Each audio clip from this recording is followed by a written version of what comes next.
Ayo ayo mari semua bahagia, berteman baul ilmi sambutlah sukacita. Kecamatan Senyerang di sinilah tempatnya, tempat yang barokah membangun kisah yang takwa. Jangan malu-malu, jadilah engkau satri, membawa ilmi mengaji. Orang arah wani, kon betul sego goreng lu gak gelem, jual mie ayam gak berani dia. Tapi kalau anak pondok, siapa takut? Dodos oke, brondol oke, banggel oke. Apa jenenge meneh wi? Ayo adol pentol bakso, jual mie ayam, jual nasi goreng, oke. Iso kabeh kon ngentekno donyane mara tuwa iso kok. Arek pondok dilawan.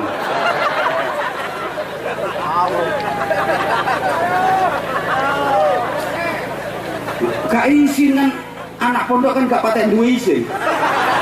Yang penting halal.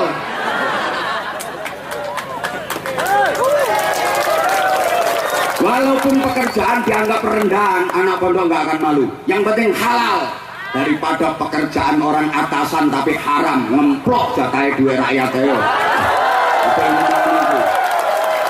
Awaknya resik bersih.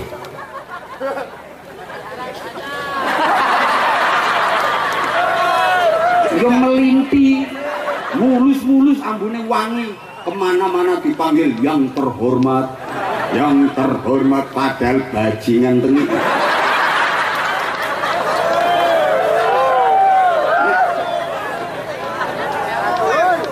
Nek arek pondok, ayo pulang dari pesantren jadi pengusaha. Pantas banyak pengusaha lulusan pesantren. Jadi TNI Polri banyak TNI Polri lulusan pesantren. Sekarang malah dibuka, apalagi yang punya skill, yang punya keahlian di bidang tahfidzul Quran, masuk Polri tanpa tes, masuk TNI tanpa tes. Meneng ya?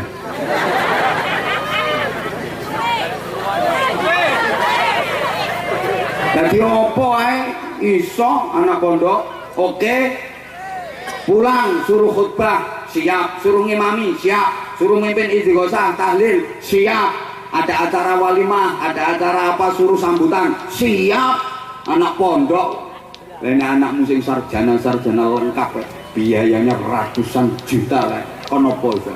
Kamu sakit aja nggak bisa ngaji. Apalagi nanti kalau dirimu udah megap menjelang nazar. Anakmu baca Fatihah aja nggak teteh, nggak bener. Kalau anak pondok kan, ya Allah ngajekno, didoakan, ditalkin sampai mengantar kematiannya. La ilaha illallah. Allah, indah banget. Ketika yang mengantarkan kita menghadap Allah, kalimat terakhir yang terucap oleh lisan kita, keluar dari hati nurani yang paling dalam itu adalah talqin dan bimbingan yang keluar dari lisan anak kita sendiri. Allah, dibimbing anaknya, Allah, sampai roh dicabut, Allah,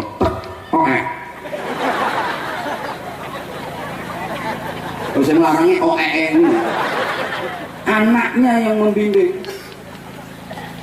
Setelah meninggal, yang memandikan jenazahnya anak-anaknya, yang mengkafani anak-anaknya, tangan anak-anaknya yang terampil, yang menjadi imam sholat jenazahnya adalah anaknya sendiri, yang memanggul jenazahnya menuju makbarah adalah pundak-pundak anaknya sendiri, yang memasukkan ke liang lahat adalah lantunan-lantunan doa dan kesolihan dari anak-anaknya. Itu hanya bisa kalau anakmu yang pesantren. Ayo, kok menang? Nah anakmu yang model mbok biayai ratusan juta ini durung karuan iso mulyakno sampean. Lah terus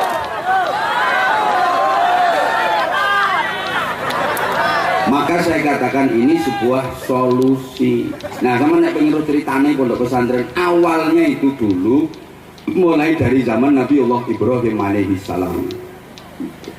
Allah mengutus nabi dari bangsa Arab Selatan, namanya Nabi Hud alaihi salam. Diberi kaum, disebut kaum Ad, nakal-nakal, akhirnya dihancurkan sama Allah. Gagal di Arab Selatan. Allah mengutus lagi nabi dari bangsa Arab Utara, namanya Nabi Sholih alaihi salam, diberi kaum yang disebut dengan kaum Samud. Sama nakal-nakal, dihancurkan oleh Allah, gagal di Arab Utara. Arab Selatan gagal, Arab Utara gagal. Kemudian Allah mengutus nabi lagi, la min lor wala min kidul. Wis sak karepku sing penting sampean paham. Ceramai wong lesu yang ini. Tidak ngombang-ngombe pelempokan nganggur. Tidak menemo. Apa DPR gak terima? Tidak. Minta tambah terkenal sampean. Kemudian Allah mengutus nabi tidak dari utara dan tidak dari selatan, diutus dari bangsa Arab Tengah. Nah, Arab Tengah dipilihkan dari suku yang terkenal paling gagah tubuhnya, paling fasih lisannya, paling tampan wajahnya, Ibrahim alaihissalam. Nah, sehingga semua nabi setelah Ibrahim adalah keturunan dari Nabi Ibrahim sampai Nabi Muhammad SAW. Jadi semua nabi mulai Nabi Ibrahim adalah zuriyah atau keturunan dari Nabi Ibrahim. Sehingga dikatakan ma arsalallahu rusulan illa wa hasanal wajhi. Allah tidak mengutus seorang pun rasul nabi kecuali ganteng-ganteng wajahnya. Nggak ada nabi yang nggak ganteng, itu nggak ada. Nah sekarang kalau al ulama warasatul anbiya, ulama pewarisnya nabi, kiai pewarisnya nabi, titenano kiai-kiai ulah ganteng-ganteng.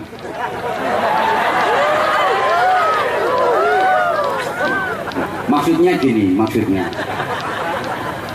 ya karena mewarisi nabi, walaupun aslinya gak ganteng, lek wis dadi kiai metu sedep. Beda lah sawangan lho wajah iki ambek DPR kuning DPR, tapi lebih bercahaya ini, lebih berwibawa beliau.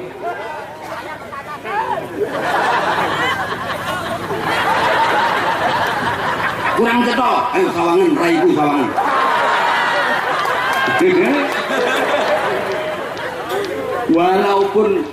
Walaupun nggak syarat, yo pantese kiai ku ganteng. Pewaris nabi yo. Loh, yo ya tapi nggak harus, nggak wajib, enggak. Wong innallaha la yanzuru ila suwarikum wala ila jasadikum wala ila ahsabikum walakin yanzuru ila qulubikum wa niyatikum. Allah tidak memandang, tidak menilai kalian dari wajah, dari nasab, enggak, tapi dari hati dan niat. Iki dalile kiai sing gak patek ganteng iki.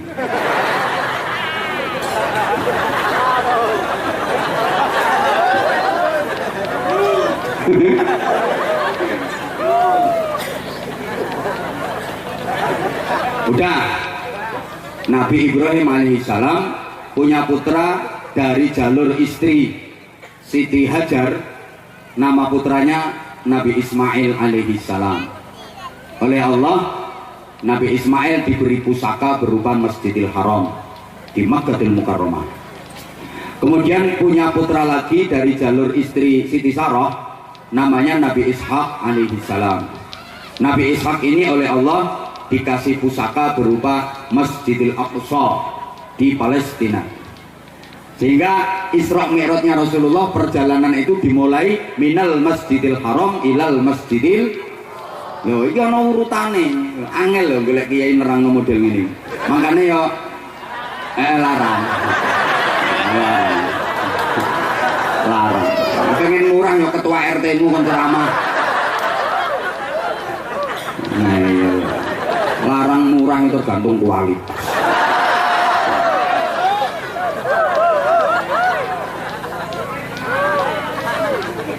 Semangat senajan lesu. Ya,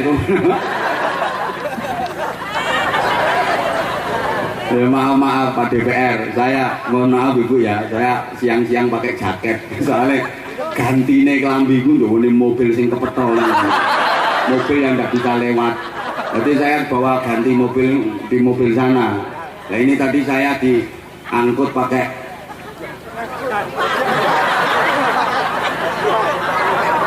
Ya mobil sing biasa bikin ngangkut sawit iki. Aku ditumpakno iku.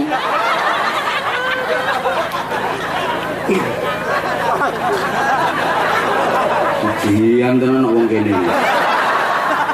Wis salah dalane wis ya Allah. Ocek kabeh ra kan. Wis tak tinggal turu ae. Kayak ikhlas juga tutup kene.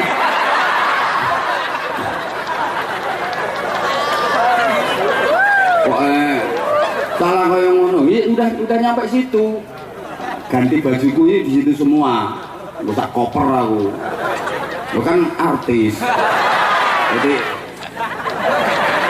dari sini nanti ke sana pakaiannya harus ganti, pindah lagi pakaiannya harus ganti. Lu nanti syutingannya lo dibilang kok kelambine kuwi kalian. Apalagi di sini Anza sahabat Anza kan akeh dari channel YouTube Anza channel Gaharan Warjahit itu. Ya kan nanti kalau pas lihat nunggu ganti kelambine kok ora ganti-ganti. Menek krungu bojoku diseneni ngene. Klambi ra ganti-ganti kaya ora salin ae. Ganti kono-kono. Mobile ra iso liwat. Perkara dalanmu RDR.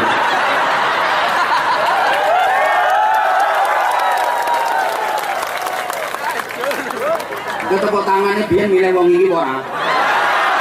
Hah? Menang apa kalah no kene? Menang kok dalane ra dibangun.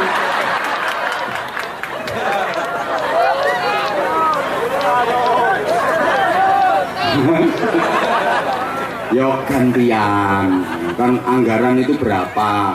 Yang sekian diarahkan ke sini, yang sekian untuk infrastruktur sini. Anggitmu dari DPR itu enak. Dituntute wilayah sana. Kita menang kok nggak dibantu, pusing kono yo. Kita menang kok dibantu. Mana janji kampanye dulu? Mana janji kampanye dulu? Nyonyeri. Modalnya lo burung balik sampai saiki. Menang pengen nyalon meneh. Modalnya burung balik gitu.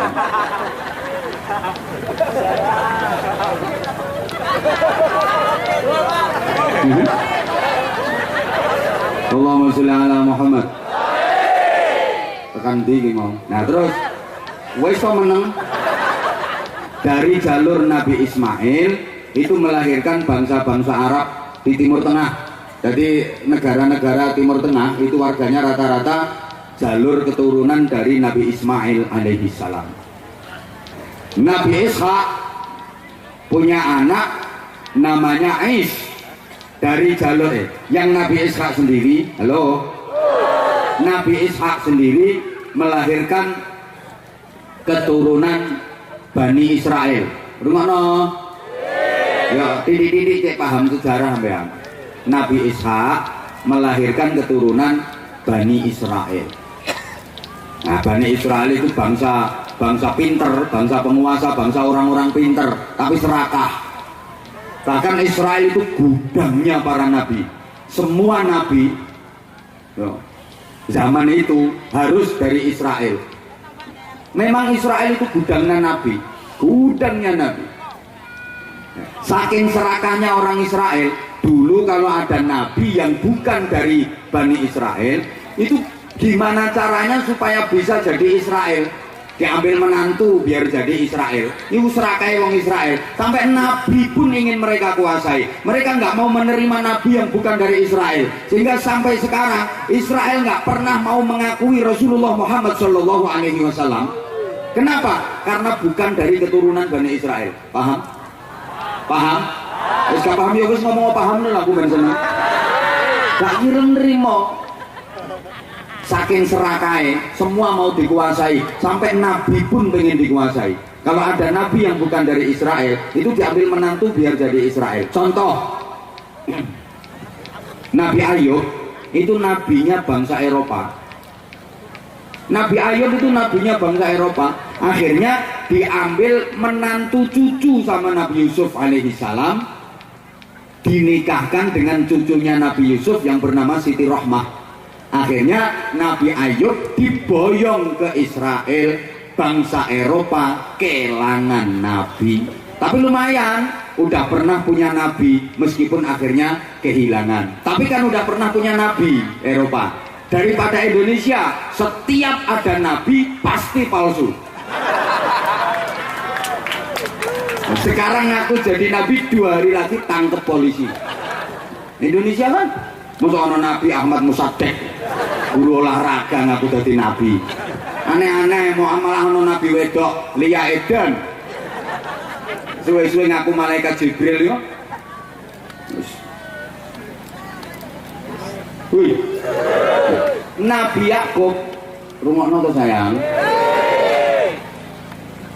Punya anak namanya Is. Nah, dari Is ini yang melahirkan bangsa Amerika dan bangsa Eropa. Jadi wong Amerika, wong Eropa, Inggris, Prancis, semifinalis Piala Dunia wingi kalah karo Argentina. Wong Amerika, Inggris, Prancis, Spanyol, Jerman, itu nasabnya jelas.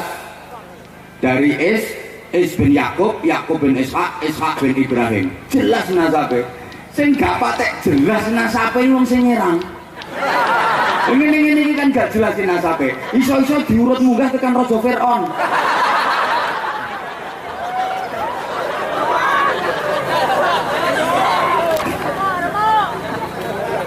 Nah ini maksud saya kenapa cerita masjid, runutan dari masjid-masjid sampai kepada Rasulullah Muhammad SAW. Sehingga beliau hijrah dari Makkah menuju Madinah. Begitu sampai perbatasan Madinah, langsung bangun masjid disebut Masjid Quba. Itu masjid yang pertama kali dibangun dalam Islam. Dan Masjid Quba itu masjid yang menjadi kebiasaan Rasulullah bermalam minggu. Jadi malmingan ini ono dalile. Rasulullah ini rutin malam mingguan no masjid. Dari Madinah menuju ke Quba setiap Sabtu sore Rasulullah berangkat, imma masyian wa imma rogiban, kadang jalan kaki, kadang berkendara. Kenapa? Rasulullah tabarukan, ngalap barokah turunnya ayat la masjidun ussisa ala taqwa. Sholat 2 rakaat di Masjid Quba pahalanya sama dengan ibadah umroh. Sholat 4 rakaat di Masjid Quba pahalanya sama dengan umroh 2 kali. Nah itu Masjid Quba di perbatasan Madinah, udah masuk wilayah Madinah. Padungakno sampean kabeh muga-muga iso mrono. Kok mbok amini tanganku mrono ndi? Hah? Lah iya mrono kok mbok amini.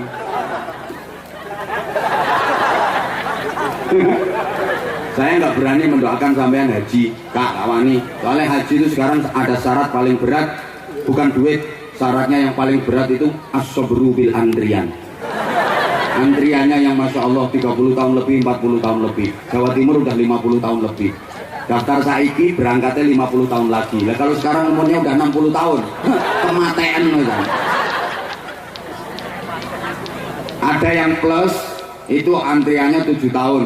Porsinya 80 juta, eman nek potonganmu. Antrinya masih 8 tahun, itu dapat porsi 70 juta. Ada yang langsung berangkat plus 500 sampai 700 juta.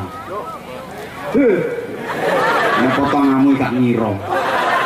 Coba Bapak zaman misalnya punya duit 700 juta, ditawari kayak berangkat haji sama ditawari ladang sawit, milih haji tak milih sawit. Mulane rupamu kaya grogalan nih. Halo, dilanjut. Berikutnya masuk ke jantung kota Madinah, Rasulullah bangun masjid yang sekarang kita kenal dengan nama Masjid Nabawi. Jemaah sekalian, orang kalau masuk Masjid Nabawi yang paling dicari adalah Raudhah. Mana Raudhahnya? Semua rebutan pengen ke Raudhah. Kenapa? Gini, ketika selesai membangun Masjid Nabawi, Rasulullah nggak keluar doa spesial. Biasa doanya linier. Tapi begitu menentukan Raudhah, Nabi bersabda, ma baina baiti wa mimbari raudhatun min riyadil jannah. Tempat antara rumahku sampai dengan mimbarku adalah taman di antara taman-taman surga. Tempat yang luasnya kurang lebih 12 kali 16 meter. Itu disebut raudhatun min riyadil jannah, taman surga. Kenapa? karena di tempat itu Rasulullah mengajar para sahabat-sahabatnya, di tempat itu Rasulullah mendidik sahabat-sahabatnya, di tempat itu Rasulullah mendirikan pondok pesantren. Maka di mana tempat yang di situ dipakai untuk membangun pondok pesantren, pasti tempat itu akan diangkat ke surga oleh Allah. Termasuk Mambaul Ilmi. Ini akan menjadi raudhatun min riyadil jannah, akan menjadi taman surga. Dan semua orang yang pernah ngaji, belajar, mondok di pesantren, insya Allah masuk surga semua. Sak wali santri ini mlebu swarga kabeh. Nek nyumbang.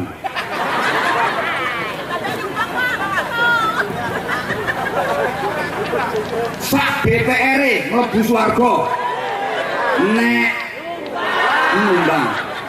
Sak kabak kesrahe mlebu swarga nek. Sak camate mlebu swarga nek. Termasuk seluruh orang-orang yang ikut mendukung perjuangan pondok pesantren itu menjadi bagian dari penghuni taman-taman surga. Oleh karena itu mohon keikhlasan panjenengan semua untuk menyisihkan rezeki amanah dari Allah Subhanahu wa taala untuk pondok pesantren Mambaul Ilmi ini. Ayo, sing medhit mulai. Yang nggak mau nyumbang silakan pulang. Yo, mulai kok. Wis to, titenano tekan omah ilang duwemu. Wayahe infak kok malah mulai. Woi, balik woi. Pokoknya yang mulai durung donga mulai anyang-anyangen gak iso aras. Wayahe dijak infak kanggo pesantren kok. Ayo panitia, ini mohon bantuannya karena memang ini waktu kita udah hampir jam 5. Mohon panitia bantuannya untuk mengedarkan apapun, yang penting kena gak ada duit. Tapi sebelumnya panitia naik dulu ke panggung. Ini sing nang dhuwur panggung ditarik sik.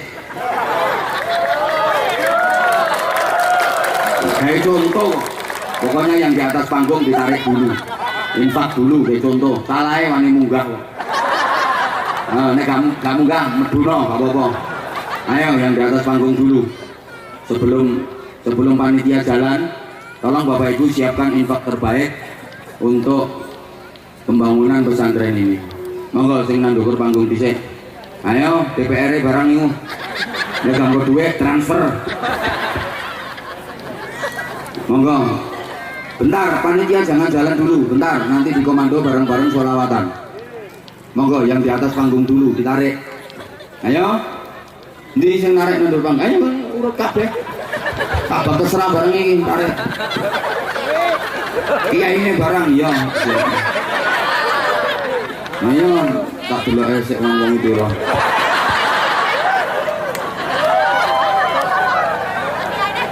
Kaman gak usah ngadeg. Sampeyan nyiapno 5.000 ae kok. Ya, delok cemplungi kabeh. Terus, ini semburi wis durung. Udah apa belum? Ini juga, yang sebelah sini. Dia ini gak usah, dia ini sing duwe kok. Iya sing ceramah ya. Tak delok esek.